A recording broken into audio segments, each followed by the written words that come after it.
Hi, thank you. Well, first of all, I'm just going to show a very short video. I'm not trying to offload my speech onto a laptop, but I'm going to show a very short video. Anita, who founded Toronto Pig Save, isn't with us in Luxembourg, so there's going to be a short video explaining a little bit about the Save movement generally and a little bit of an introduction as to what it means to bear witness.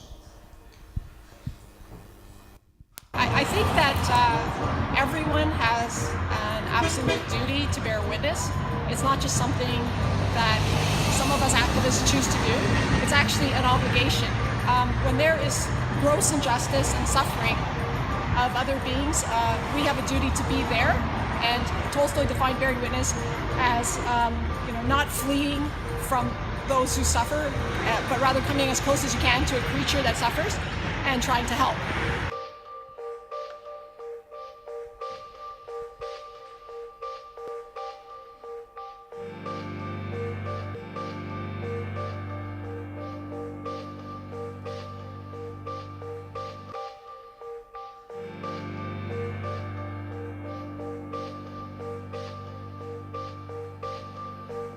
There's 15,000 pigs slaughtered here every week, 3,000 pigs per day. Today we've seen maybe 10, 12 transportation trucks going through here. It's heart-wrenching to see. We're raising awareness, but really at the heart of the movement is bearing witness to the suffering of the pigs that come here. So this morning a truck came through, such a huge vehicle full of living beings going into there. I had the opportunity to get eye to eye with the pig and reach out and take the pig's nose. That pig's not here anymore. That pig is probably being chopped up into pieces now. But to me, that pig is no different to your dog or your cat or even any family member. We actually have an obligation to go to the sites of injustice, a positive obligation to seek them out and to be present and try to stop it. If you were in that truck, would you want somebody to say, "Oh, I don't want to look at this, it's so hard"? No, you would want people to run there and rescue you and save you. And our form of bearing witness is only partial. We rarely actually save animals. We've done it a handful of times. That's fully bearing witness, but mostly what we do is partial bearing witness, but we're trying to build a mass movement, so eventually we will be fully bearing witness all the time, and people will find it utterly unacceptable to have death camps, poisoning the earth. So at some point we'll shut them all down, and we'll have a peaceful, non-violent vegan world where we can also address other issues like climate change and species extinction and reforesting the earth and so forth. And it's a worldwide movement. We have 50 groups around the world, and we have dozens of inquiries to start new safe groups, literally dozens. That's awesome.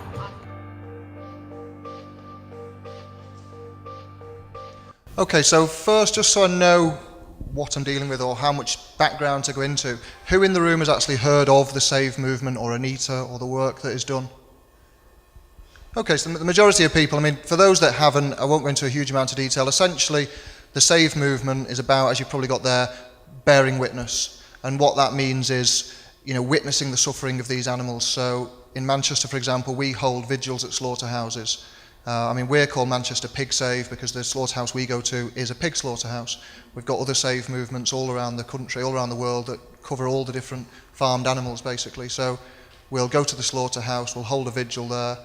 And the reasons for that are twofold. So we want to see the animals and we want to show them that somebody cares, show them that someone is trying for them, and show them that somebody loves them. And because many people, particularly people in this room, will be involved in animal activism, will be involved in trying to convert more people over to veganism.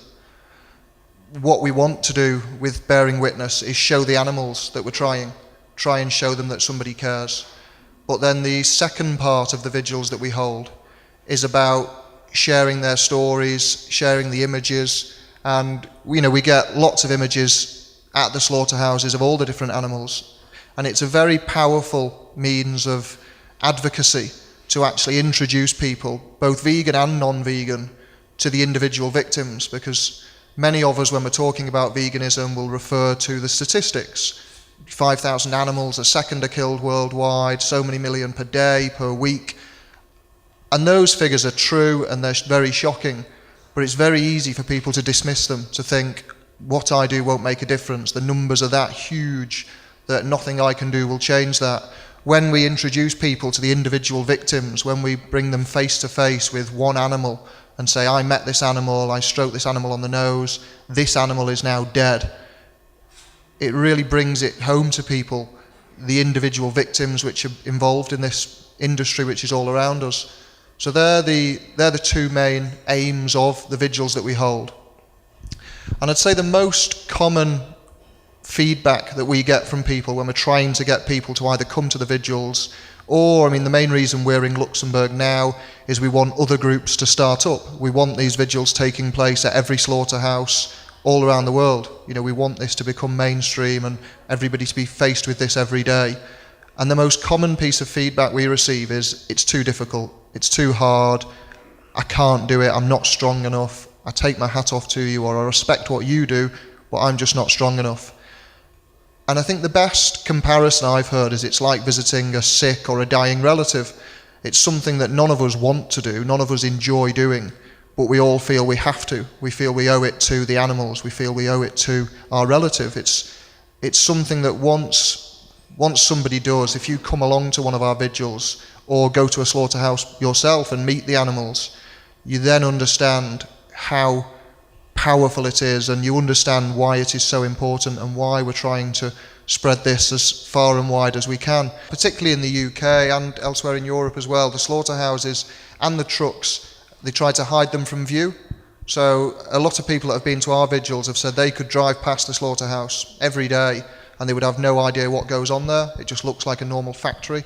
And again, one of the reasons the pigs are often transported overnight is they don't want people to see the animals, because the meat industry is aware that if and when people associate the food on their plate with these living, breathing creatures and animals, people won't want to eat them. You know, even the most hardened meat eater, if they were to meet the pig who they were then going to eat, it would put a lot of them off the food. You know, people like to disconnect the food that they buy in the supermarket from the animal which they see in the field and think is really cute.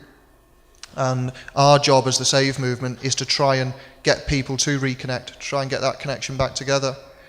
And the Save movement was founded about 6 years ago. And the way it came about, Anita, who we heard from at the start on the video, she was out walking her dog. And it was the same thing, the slaughterhouse was right in the centre of the city in Toronto. And as she was walking past the slaughterhouse, one of the trucks arrived. And she didn't call it bearing witness at the time, she called it walking up to the truck and seeing the animals. But she walked up to the truck, saw the animals, apologised to them, and felt really bad for what was about to happen to them.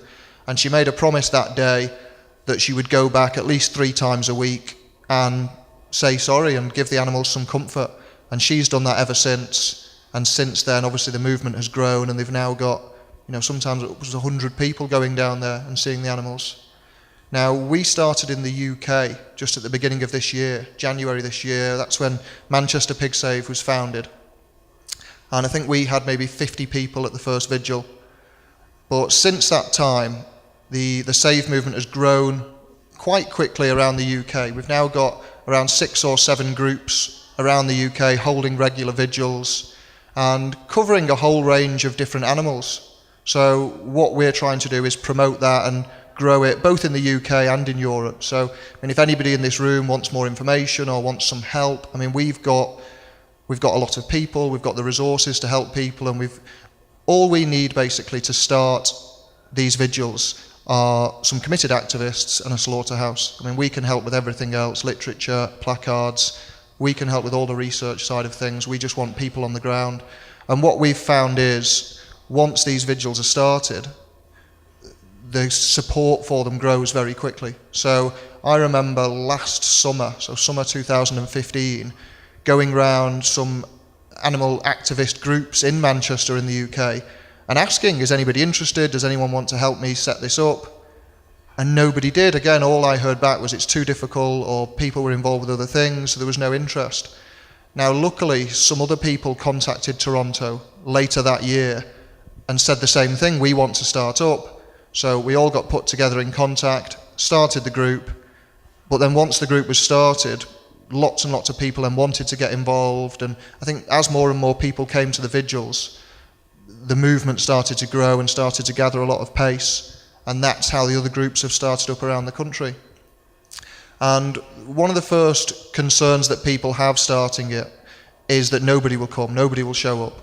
And the easiest answer we always give is that when Anita first started holding the vigils, she was going by herself. She was one person, she took a dog with her, and she'd go and see the animals. The animals don't care if there's one person there or 101 people there, as long as there's somebody there showing them that somebody cares. I mean, this is the only kind interaction they will ever have with a human being. This is the only time a human will ever show them any compassion, any love, and show them that we're not all monsters. So, I mean, Essex has been a really successful area that we've set up vigils in, just outside London. Their first vigil, I think there were 7 of us there. There were 7 people there bearing witness, and there were 20 or 30 police that turned up. And then I think their 5th or 6th vigil, we had over 50 people there. So again, once the vigils are set up and once people learn what it's about, the movement grows quite quickly, because another important distinction with the SAVE movement is that we are love-based, we are peaceful.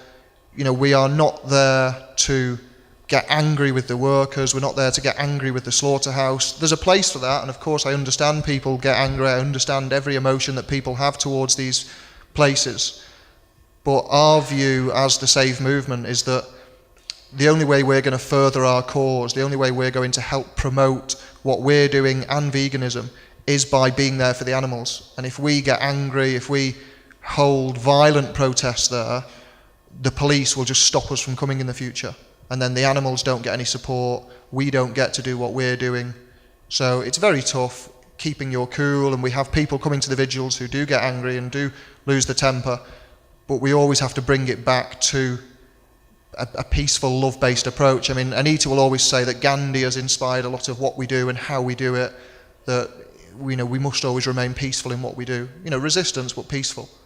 And that's also helped us quite a lot, because another question I often get asked when people are setting up, I mean, someone's emailed me just today asking the same question, is what about the police? Now, the laws will be different in different countries. I mean, for example, in the States, the laws are obviously very, very extreme there in terms of animal agriculture.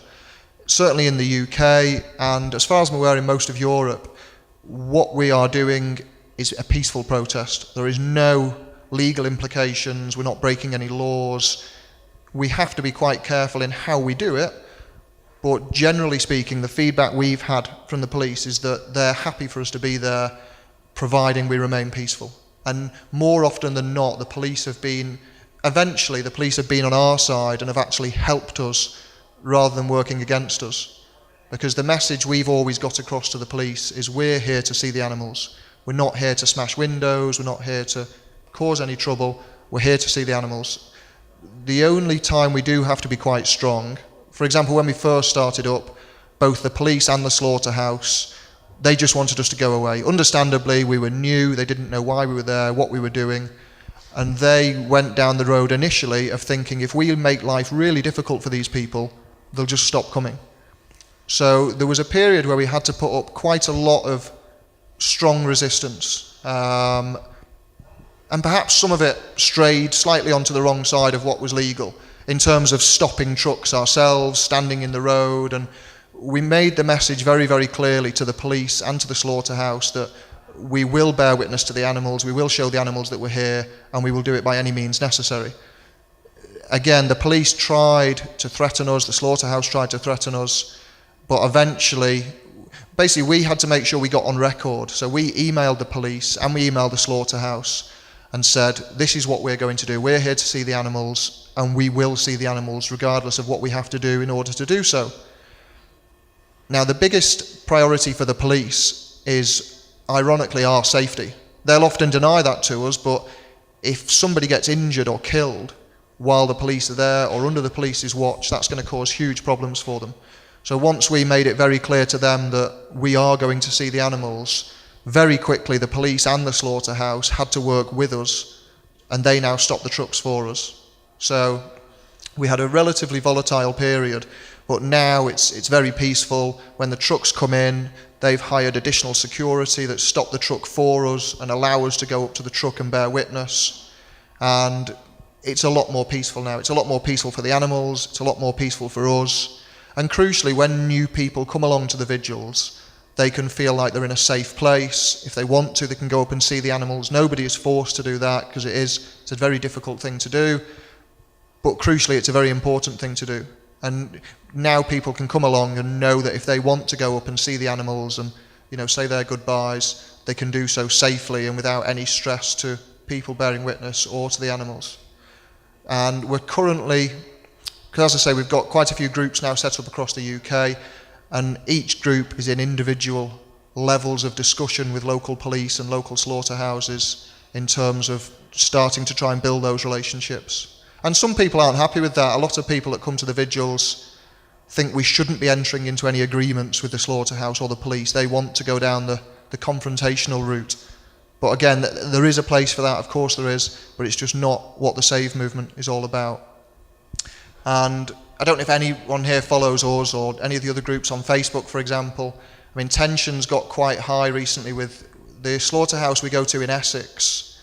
They had a pig coming in for slaughter which was very badly injured. So we were able to see that the pig had a large open wound on its side, which immediately means that pig is not fit for human consumption. It cannot enter the food chain, a pig that's injured like that. Now, this slaughterhouse we go to in Essex, they're very well known in the industry for taking the animals that other slaughterhouses won't take. They are at the very bottom of the quality end, basically. So it was no surprise seeing an animal in that condition going in there. But because we raised it and documented it, we phoned the relevant authorities in the UK and raised it with them. Originally, the slaughterhouse said they would give us the pig, because we said, look, you cannot use that pig for anything. Now that we've documented it, you cannot use that pig for food. Please give us the pig. And the slaughterhouse actually agreed to give us the pig. They said, look, if you can find a home for this pig, you can have it. It's useless for us. So we spoke to a local animal sanctuary, we arranged transport, we arranged a vet, we made all the necessary arrangements, and then the slaughterhouse, just to spite us, actually shot the pig and just put it in the garbage.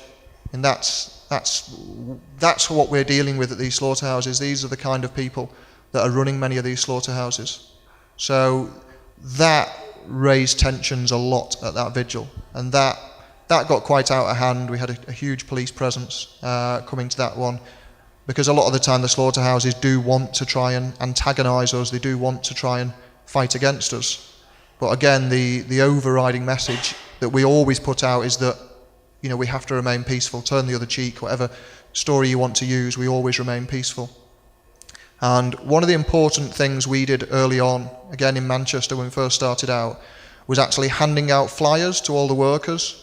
I mean, we have general flyers that we hand out telling people about Manchester Pig Save and who we are and what we do, but we had some flyers made up for the workers explaining, look, we're not here for you, we don't hold any intention of harming you or shouting at you or anything like that, because what we're hoping to do over time is try and get some of the workers on our side, try and get some of the workers perhaps giving us information or helping us out in other ways.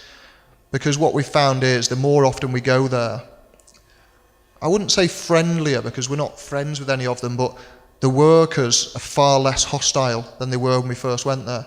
So again, we're persevering and trying to build relations on all fronts with the police, with the slaughterhouse, and just see where we can progress things. The ultimate aim, always, as Anita said, she refers to it as fully bearing witness, is to try and rescue some of the individual animals. I mean, the important thing to remember, because people often ask us that, especially because the name is Manchester Pig Save, are you saving animals? You're not saving these animals, you're waving goodbye to them.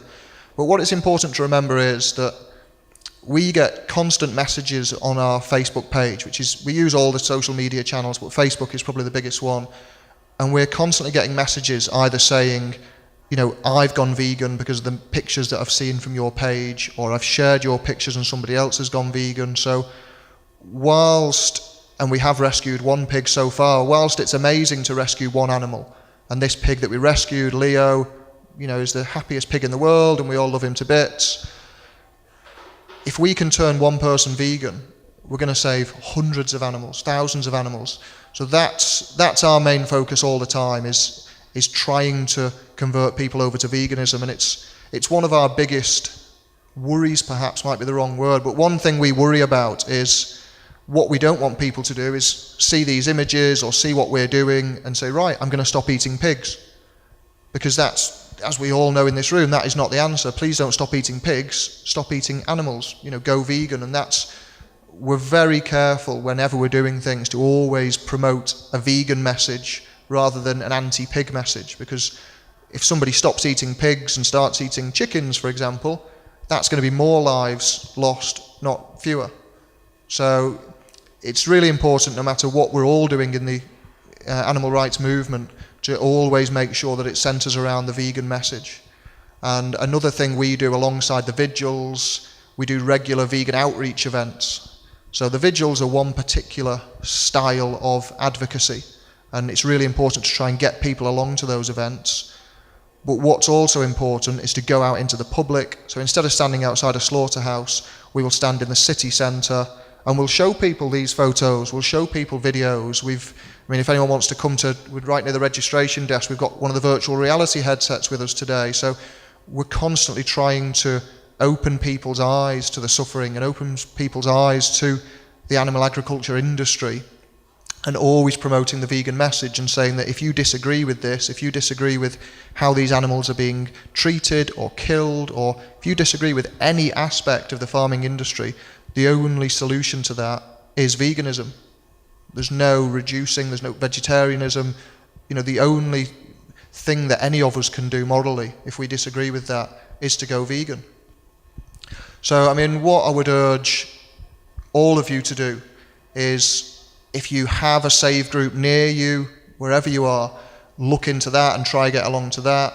If any of you are new to this and have never come across either Manchester Pig Save before or Toronto Pig Save, which is far better known, look us up on Facebook, look us up on Instagram, and just try and get involved somehow. It is tough. We all know it's tough. I'd like to say it gets easier, but it doesn't. It gets different. For those animals that are coming into that slaughterhouse, we can often get this sense of, here's another truck, or you're on the motorway and you say, oh, there's another truck. You see these trucks day in, day out. Each one has either got hundreds or thousands, in the case of chickens, of animals on it.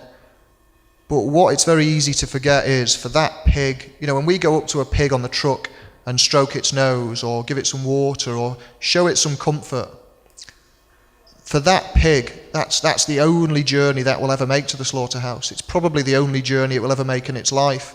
And that small bit of positive interaction is the very least we can do. It's a really powerful, it's a really moving experience. But then when the next truck arrives 5 minutes later, it's important to remember that those pigs haven't been shown that love, they haven't been shown that comfort. So, never feel like you can't make a difference. Never feel like what we're doing, what you're doing, what everybody's doing within the animal rights movement, every single leaflet that somebody posts through a door, every single post that somebody shares, no matter what kind of activism we're all doing, it's all making a difference and it's all planting seeds. But I would ask any of you that are interested to either come and speak to myself or anybody others down here or on the Manchester Pig Save stand about how you can get involved, how you can start a group, or if you'd rather not do it today, look us up on the internet, look us up on Facebook and get in touch that way. But I'm conscious that 6 o'clock dinner's going to start soon. So has anybody got any questions about either the Save movement? I know some of you might have been following Anita's court case. You can ask me questions on that if you like. How do you find out where the slaughterhouses are? Because you said that they were usually hidden, and I suppose they're not on Google either. No, we're quite lucky in the UK in that there's a central register. So it might be the same in other countries. There's a central register, and if you own a farm or a slaughterhouse or anywhere that animals are involved, you have to register with the government. Because you need a license, you have to register with the government so you can access a central register, download it, and then filter by slaughterhouses. You can even filter by animals, and you can you can really look into the data. The only other way is to ask around vegan groups. You know, if there's local vegan activist groups or social groups, or more often than not, people will know where slaughterhouses are, because obviously if you're vegan and you pass a slaughterhouse, you're more likely to remember it, and it's going to be more of a significant event for you.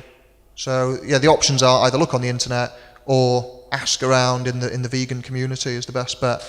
But I mean, if you're interested, by all means drop us a message and we can help you find them in your area, because you know we've got a lot of contacts all around the world with people who are either looking to start up vigils or have shown an interest in the past. So you know we can always help anybody find slaughterhouses.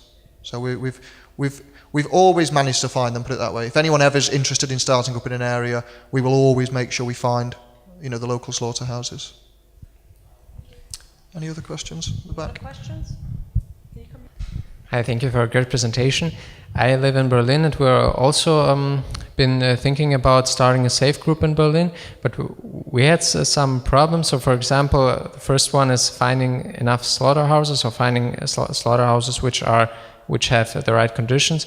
But the only big slaughterhouse we could find, for example, is one with chickens of Wiesnow, this big German chicken company, and it's like 1 hour to drive to go from the center of Berlin to the slaughterhouse. This is the first problem. The second problem is that the trucks which have the chickens inside are somehow covered, so even if we stop the truck, we could not access the chickens, and if you have a certain distance to a truck, you don't even see the chickens. So the chickens are so well covered that people maybe don't even recognize that there are chickens inside. And the third thing is, I heard from a friend who was in Toronto, but she's not here today, that there were some traffic lights next to the slaughterhouse, and the people who are at the vigil use these traffic lights in the sense that if a truck stops there, they talk to the truck driver and try to convince him to wait for a few moments, that people can talk to the animals and stuff. And there are no traffic lights, for example, and there are even no people. So this is really an industrial area. There is nothing going on. There are no traffic lights. Trucks are just going into the slaughterhouse. So maybe you have some advices for concerning all these things. Yeah, Thank you. We've just set a group up in Scotland recently, and they have almost exactly the same issue. The slaughterhouse they're going to, A, it's quite far away, but B, it mainly kills dairy cows.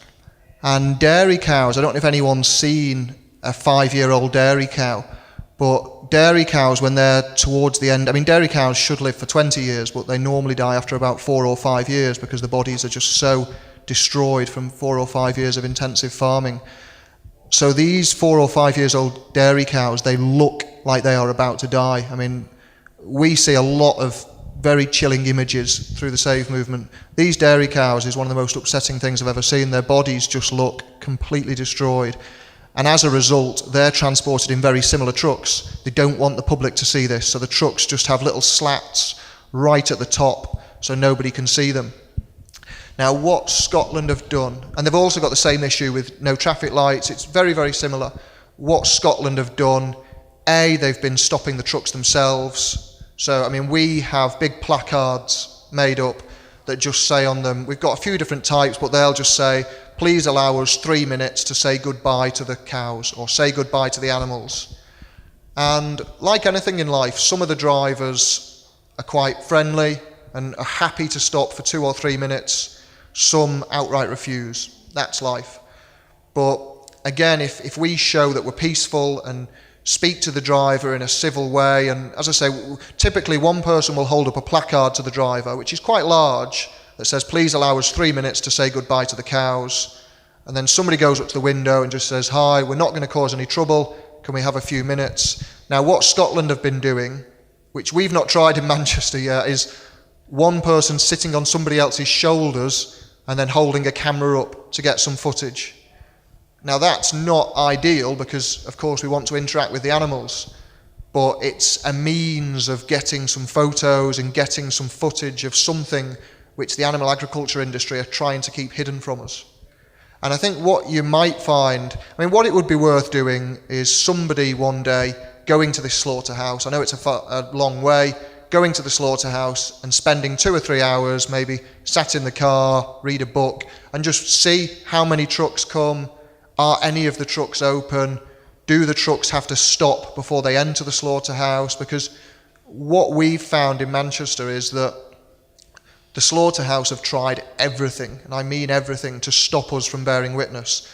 They've changed the setup of the slaughterhouse, they've changed their entry procedures, they've tried everything to try and keep us away from the trucks and to try and keep us from seeing the animals.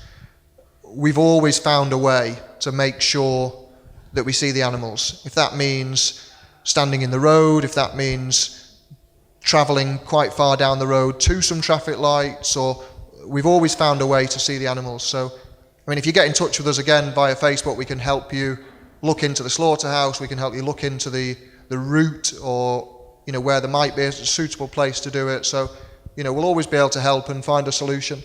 I guess the thing is with travelling, because again, in Scotland, they all have to travel quite a long way. So they'll typically hold a vigil once a month. In Manchester, we do it once every 10 days. They might do it once a month because there is that, you know, a lot more travelling involved, which people can't do on a regular basis. But no, if you contact us, we'd love to help you get set up. And we can help with the placards, asking the drivers to stop, and we can help with all of that. So yeah, we'd love to help you. Any other questions, Peter? Thank you for the presentation. I just wanted to ask if you have children coming to your vigils, and if you do, what is their reaction? We do. It's something we get asked quite a lot. What's the minimum age? And I think it's always down to the parent ultimately, depending on how old the child is. It's down to the parent whether they think it's appropriate. I mean, I think the youngest we've ever had at our vigils, we've had some really young children that probably don't understand. The youngest we've had that have actually been there bearing witness are probably 12, 13 years old. And their reaction is very similar to everybody else's. They just find it very upsetting. Because even people who have been vegan for a long time, have been animal rights activists for a long time. The best example, I mean, do any or all of you know who Sean Monson is that made Earthlings? So I don't know who's seen Earthlings, but Earthlings is very famous for being shocking and for being graphic. It shows all the slaughterhouse footage. Well, Sean Monson, who made Earthlings, came to his first vigil in June over in Toronto, and I was lucky enough to be there for the weekend. And he said to me, he said, I've been an animal rights activist for 20 years. I've seen every piece of shocking footage there is. He said, I've seen it all.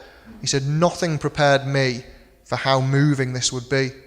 And it's just very different. It's a very different experience. Watching a video, watching the gruesome footage is one thing, but meeting the animals and actually having a positive interaction with them is something very different. So for certain children, it can be a positive experience. You know, I would never want to show a child very graphic slaughterhouse footage, because some people might think it's okay, some people might think it's a good idea. I wouldn't want to do it for my child, for example. But taking them and introducing them to the animals and saying, this is where food comes from, people are going to eat these animals, in many ways is a healthy thing to do. I mean, before I was vegan, I've got a young daughter, and I always made sure she knew precisely where her food was coming from, you know, when she still ate meat, you know, because I used to be very focused on welfare, and back then I thought that was a responsible thing to do, is to make sure that children are aware where their food is coming from. And I think now people bringing up vegan children, again, it's, you know, a lot of us live in vegan bubbles. So, you know, my daughter doesn't really come into contact with people eating meat because all my friends are vegan, everywhere we go is vegan. If we go and eat out, we eat at a vegan restaurant. So I think it's important for her to understand that there is still a problem. You know, millions of animals are getting killed every day. So it's a very long answer to a very short question, but it's a very difficult question to answer. It's down to every individual parent to decide, you know, how will their child cope with it and whether they think it's appropriate. But no, in theory, we will never stop children coming to the vigils because realistically there's nothing graphic going on there. You don't see the slaughter process. All you're doing is meeting some animals. The upsetting part is that they are about to get killed. Any other questions? Yeah, I'm involved with live exports that go from the southeast in England. Yeah. And there's already a very well-established group there that have been dealing with it for more than 20 years. A lot of the group aren't even vegetarian, let alone vegan. There's often, there's a lot of history of bad relationship with the police and the truck drivers. My question is, would you suggest that something like Sheep Safe could join forces with this group who seem to sort of own it, or maybe set up a separate Sheep Safe a little further earlier on in the line and keep it separate, bearing in mind the history? And yeah, well, I was going to say, because when I mentioned earlier Essex, because I know quite a few of our people from Essex come to the live export events, and they've said the same thing. And part of the problem we had in Essex when we first held vigils there, the slaughterhouse we were going to for the vigils about 5 years ago had been investigated, and some of the workers got sent to prison because they were putting out cigarettes in the pigs' eyes, they were beating the pigs with bats, they were doing lots of horrific things to these animals. Some of the workers got sent to prison for it, and as a result of that there were some really angry, violent protests taking place at this slaughterhouse. So that's why when we turned up, there was a huge police presence, because they thought it was going to be the same again. They thought it was going to be people throwing bricks at the cars, and very quickly the police realised that we were there peacefully, and the police all of a sudden were quite friendly, might be the wrong word, but the police were willing to work with us rather than fighting against us. And I think you're right, the live export has got a long history of conflict with the police. And crucially, the police's, whilst they will often say different, the police's number one objective is to protect life and to ensure things are done safely. So the route we went down was documenting that that's what we wanted too. So we emailed the police, emailed the slaughterhouse, all in the same email, and set out why we were there, what we wanted to achieve, and that safety was our main concern. And that puts the police in quite a difficult position then, because you've then got in writing your objectives. You're saying to the police, look, we want to be peaceful, we want to do this safely, can you please help us? And it puts the police in a very difficult position then to carry on fighting against you when you've gone to them asking for help. Because crucially, with the live export, I think we all understand and realise that unfortunately, we're not, that truck that's in front of you, we're not going to stop that truck. We can make life difficult, we can make life inconvenient, but that truck is going to get on that boat and it's going to sail away. We have to do the best we can with the time we've got with that truck. And the question is the best use of our time demonstrating and causing trouble, or interacting with the animals and taking some photos and trying to spread that awareness? And I think it'd be very difficult to change the existing setup because it's got such a long history.